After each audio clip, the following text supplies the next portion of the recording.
जीवन का सबसे कीमती धन क्या होता है? एक शिष्य ने अपने गुरु से सवाल किया। गुरु ने उसका उत्तर देते हुए जवाब दिया कि चाहे मेरे पास पैसा ना हो, चाहे रहने के लिए छत भी ना हो, चाहे कोई सुख सुविधाएं ना हो, लेकिन अगर मेरा शरीर स्वस्थ है तो मैं दुनिया का सबसे धनवान आदमी हूँ। शिष्य ने पूछा कि गुरुदेव, आपकी उम्र 100 साल को पार कर चुकी है और फिर भी आप इतने स्वस्थ हैं। आपकी बुद्धि बड़ी तीव्र है और आपका चेहरा भी सूर्य की तरह चमकता रहता है और वहीं पर आपके बदन से भी चंदन सी खुशबू आती है। शिष्य ने कहना जारी रखा कि गुरुदेव, मेरे मन में बहुत बार आया है कि आपसे इसका रहस्य जानूं, लेकिन संकोचवश मैं आपसे पूछ नहीं पाता हूँ। कृपया करके आज मुझे वो साधारण से नियम बताने की कृपया करें जिनसे मैं भी आपकी तरह स्वस्थ और निरोगी रह सकूं। नियम अगर आसान होंगे गुरुदेव तो उसका अनुसरण मेरे माता पिता भी कर पाएंगे, क्योंकि वे बूढ़े हो चुके हैं और वे बहुत जटिल प्रक्रिया नहीं कर पाएंगे। कृपया करके साधारण से तरीके बताना ताकि कोई भी ग्रस्त आदमी उन नियमों का पालन कर सके। गुरुदेव ने कहना आरंभ किया। सबसे पहले उन्होंने बताया कि सबसे पहले तुम्हें पाचन तंत्र की क्रिया को समझना होगा। जो भी आयुर्वेद का विद्वान होता है वे जानता है कि अगर आपका पाचन तंत्र लगातार भोजन पचाने में लगा हुआ है तो स्वाभाविक है कि ऊर्जा की एक खास मात्रा आपके भोजन को बचा नहीं रही। इसी कारण ज्यादा भोजन करने के बावजूद आपका दिमाग और आपका शरीर अपने बेहतरीन स्तर पर काम नहीं कर पाता। तुमने देखा होगा कि भोजन करने के बाद जब पाचन प्रक्रिया शुरू होती है तो हर जानवर नीचे बैठ जाता है। वे बस बैठे जाते हैं क्योंकि दूसरी चीजों के लिए पर्याप्त ऊर्जा नहीं बचती है। चाहे वे मांसाहारी हो या शाकाहारी हो, हर जानवर खाने के बाद नीचे बैठ जाता है और ये इंसानों के लिए भी एक प्राकृतिक जरूरत है। खाने के बाद वे बैठ जाना चाहते हैं क्योंकि दूसरी चीजों के लिए पर्याप्त ऊर्जा नहीं होती है। अगर आप अपनी पूरी क्षमता का इस्तेमाल करना चाहते हैं तो आप अपने शरीर को ऐसा बनाकर रखिए कि आप जो भी खाए, कुछ भी खाए तो 1.5 से 2 घंटे के अंदर आपका पेट खाली हो जाना चाहिए। पेट खाली होने के मतलब है पेट की थैली खाली होना, यानी कि जब भोजन आंत के दूसरे भागों में चला जाता है तब पेट खाली हो जाता है, क्योंकि आंत में प्रक्रिया बिल्कुल अलग होती है। वे पाचन नहीं होता, वे ऊर्जा को ग्रहण नहीं करती। आंतों द्वारा इस ऊर्जा को ग्रहण करने के लिए ज्यादा ऊर्जा नहीं लगती है।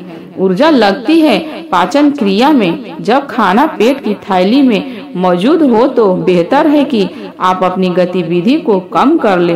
अब अगर सोचिए सारा दिन आपके पेट में खाना मौजूद रहेगा तो आप अपने जीवन की पूरी क्षमता कम कर लेंगे। आप खुद देखिए कि जब आपका पेट में खाना मौजूद होता है तब शरीर कैसा महसूस करता है और जब पेट खाली होता है तब शरीर कैसा महसूस करता है। आप खुद पाएंगे कि आपका शरीर, आपका दिमाग तब बेहतरीन रूप से काम करता है जब आपका पेट खाली होता है। इसका एक पहलू है कि देखिए, हम सब जानते हैं कि हमारा शरीर हर समय नई कोशिकाएं बनाते रहता है और पुरानी कोशिकाएं खत्म करते रहता है, जिससे हमारे शरीर का शुद्धिकरण होते रहता है। लेकिन जब भोजन हमारे पेट में होता है, यानी कि हमारा पेट जब खाली नहीं होता है तो ये शुद्धिकरण 80% कम हो जाता है। वे सारी गंदगी जो शरीर से अपने आप बाहर निकलती थी अब वे निकलनी बंद हो जाएगी, जो कुछ समय बाद आपके लिए तरह तरह की समस्याएं पैदा करेगी। देखिए, योग में पेट का हमेशा साफ रहना बहुत ही महत्वपूर्ण होता है। किसी भी पारंपरिक प्रणाली में अगर आप देखेंगे तो आप पाएंगे कि जब भी आप किसी आयुर्वेदिक डॉक्टर या किसी वैद्य के पास जाते हैं तो सबसे पहले वे आपके पेट की सफाई करते हैं, क्योंकि वे जानते हैं कि आपकी ज्यादातर समस्या पेट साफ न होने की वजह से ही है। सिर्फ एक दिन के लिए अपने पेट को पूरी तरह से साफ करने के बाद महसूस करें कि आपको कैसा महसूस होता है। आप अपने अंदर बहुत हल्का और सुंदर महसूस करेंगे। हर दिन आपको इसी तरह महसूस होना चाहिए। आमतौर पर पारंपरिक रूप से घी को पहले निवाले के रूप में खाया जाता है। घी एक चिकनाई वाला पदार्थ है जो पूरी आहार नली को चिकनाई देता है। आपको सबसे पहले इसे ही खाना चाहिए ताकि यह भोजन के प्रवाह को आसान बना दे। जब आप बहुत मसालेदार भोजन खाते हैं तो उसे खाने से पहले आपके भोजन मार्ग पर घी की परत चढ़ाना बहुत अच्छा होता है। घी का महत्व यह है कि ये आहार नली को साफ रखता है, तो जो व्यक्ति घी का उचित तरीके से सेवन करता है उसका पेट हमेशा साफ रहेगा, क्योंकि वहाँ कुछ नहीं चिपकता, वहाँ भी लंबे समय तक ठहर ही नहीं सकता। पेट का कैंसर, आंत का कैंसर आजकल ये बहुत ज्यादा हो रहा है, तो अगर आप एक निश्चित मात्रा में घी का सेवन करते हैं तो ये घटना बहुत कम हो जाती है।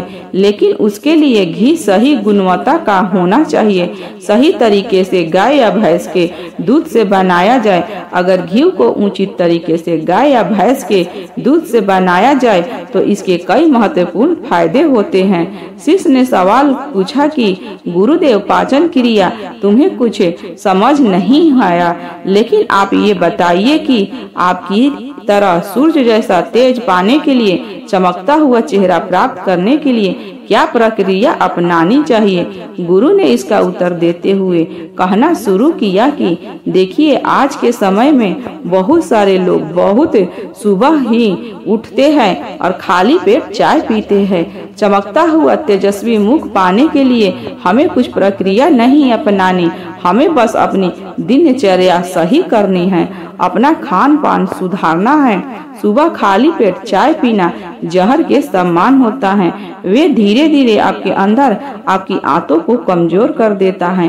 पेट में धीरे धीरे एसिडिटी होने लगती है और अपने आप मन और मस्तिष्क सुस्त पड़ते जाते हैं। सुबह उठते ही तुम्हें तांबे, चांदी या मिट्टी के बर्तन में रखा हुआ पानी पीना चाहिए, लेकिन चांदी और मिट्टी की तासीर ठंडी होती है, इसीलिए कफ, अस्थमा या दमा जैसे रोगी उसका उपयोग ना करें।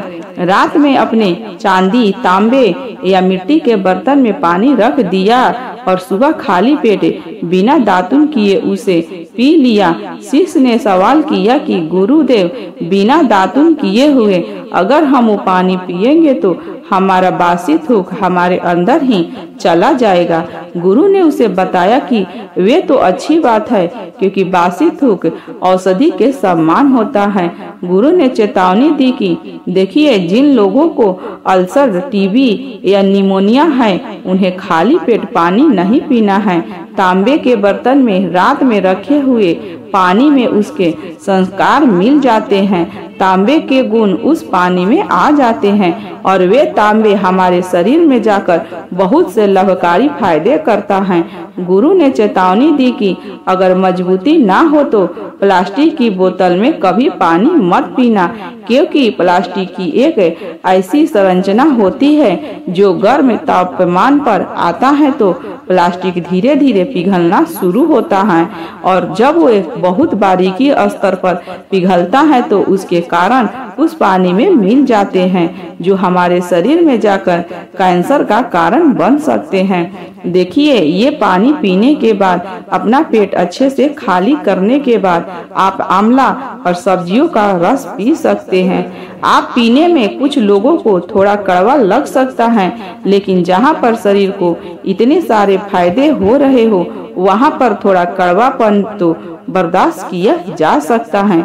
गुरु ने बताया कि ये भी सच्चाई है कि हर दिन एक जैसा खाना नहीं खाया जा सकता। तो जिस दिन तुम मसाले और सब्जियां का जूस ना पी सको उस दिन आपको सही खाना खाना चाहिए। दही बहुत ही बेहतरीन आयुर्वेदिक औषधि के रूप में इस्तेमाल हो सकता है, इसीलिए आपको दही खाना चाहिए। अगर उसको सही से इस्तेमाल किया जाए तो हमारे शरीर में बहुत सारी बीमारी को जड़ से खत्म कर सकता है। दही की एक पर्याप्त मात्रा लेकर उसे गुड़, शक्कर या मिश्री का मिश्रण जरूर कर ले ताकि आप वो दही खट्टा ना लगे। अगर दही में गुड़ मिलाते हैं तो गुड़ बहुत ज्यादा नया नहीं होना चाहिए। गुड़ जितना पुराना होगा उतना ही लाभकारी होगा। और दही को थोड़ा पतला कर ले। पतला होने के बाद वे आसानी से हमारे शरीर में जा सकता है और उसको पचाने में भी ज्यादा ऊर्जा शरीर को नहीं लगानी पड़ती।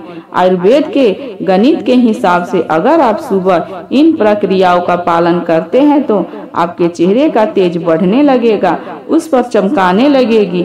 जल्द ही लोग आपसे बोलना शुरू कर देंगे कि भाई आपकी उम्र इतनी ज्यादा हो गई लेकिन आप लगते नहीं हो इतनी उम्र के। सन्यासियों और मुनियों जैसा तेज पाने के लिए ध्यान और आयुर्वेद के नियम के हिसाब से खान पान, ये दो चीजें सबसे ज्यादा जरूरी होती हैं। अगर ग्रस्त आदमी भी इन नियमों का पालन करता है तो वे भी सन्यासियों जैसा तेजस्वी हो सकता है। शिष्य ने आखिरी प्रश्न किया कि गुरुदेव, मुझे यह दो नियम तो अच्छे से समझ में आ गए हैं। पहला नियम, अपना पेट को खाली रखेंगे तो हर बीमारी से मुक्त रहेंगे। दूसरा नियम कि हम अपने चेहरे पर ओज और तेज जैसे प्रकट कर सकते हैं। बस एक आखिरी समस्या का समाधान करवाना है। मैं आपसे पूछना चाहता हूँ कि जैसे जैसे आदमी की उम्र बढ़ती है तो उसकी आंखों की और उसके दिमाग की क्षमता कम हो जाती है, तो उस क्षमता को बरकरार बनाए रखने के लिए किन नियमों का पालन करें या फिर क्या खान पान अपने दैनिक जीवन में अपनाएं। गुरु ने खुद की तरह इशारा करते हुए कहा कि जैसे जैसे उम्र बढ़ेगी वैसे वैसे बुद्धिमान होते जाओगे। बस मैं जो नियम बता रहा हूँ उनको ध्यान से सुन लोगे तो सारी समस्याएं हल हो जाएगी। सबसे पहले सफेद कद्दू के औषधीय गुणों के बारे में जानें। आयुर्वेद के गणित के हिसाब से सफेद कद्दू का जूस कैंसर को मिटाता है और साथ ही दिमाग की क्षीणता को बढ़ाता है।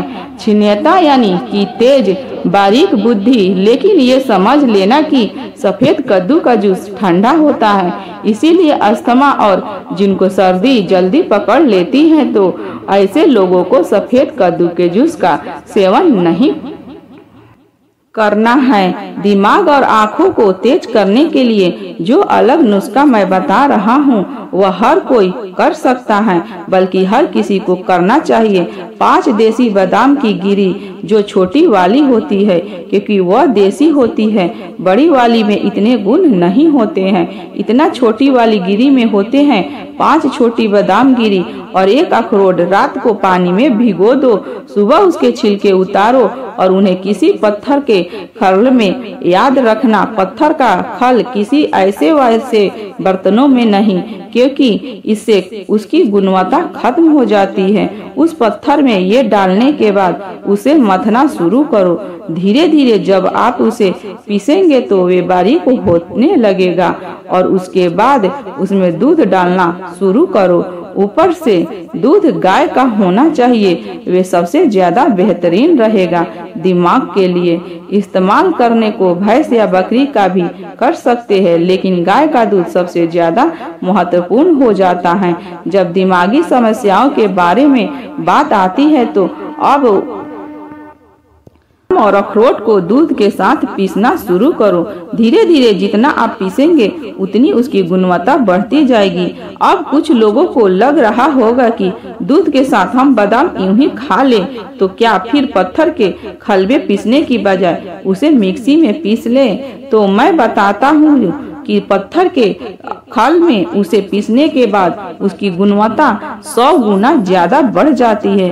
अच्छे से गाय के दूध में पीसने के बाद जब आप इसका सेवन करेंगे तो आपकी आंखें और आपका दिमाग इसके लिए बहुत ही लाभकारी रहेगा। जिन लोगों को भूलने की समस्या होती है, जो छोटी छोटी चीजें रखकर भूल जाते हैं, जो लोग दिमागी रूप से परेशान रहते हैं, तनाव बना रहता है, चीजों के बारे में ज्यादा सोचते रहते हैं, ऐसे लोगों के लिए यह एक ठंडाई का काम करेगा। उनके दिमाग में एक ठंडक पहुंचाएगा, जिससे उनका दिमाग अपने बेहतरीन स्तर पर काम कर पाएगा। शिष्य ने यह नियम अच्छे से कंठस्थ कर लिए और उसके बाद घर जाने के लिए अपने गुरु से आज्ञा मांगी। शिष्य ने अपने गुरु से आशीर्वाद लेकर अपने घर की तरफ प्रस्थान गया। तो दोस्तों, कैसी लगी आज की इस कहानी? अपनी राय हमें कमेंट बॉक्स में जरूर बताएं। अगर अच्छी लगी तो इस पोस्ट को और इस वीडियो को लोगों के साथ शेयर जरूर करें। धन्यवाद दोस्तों।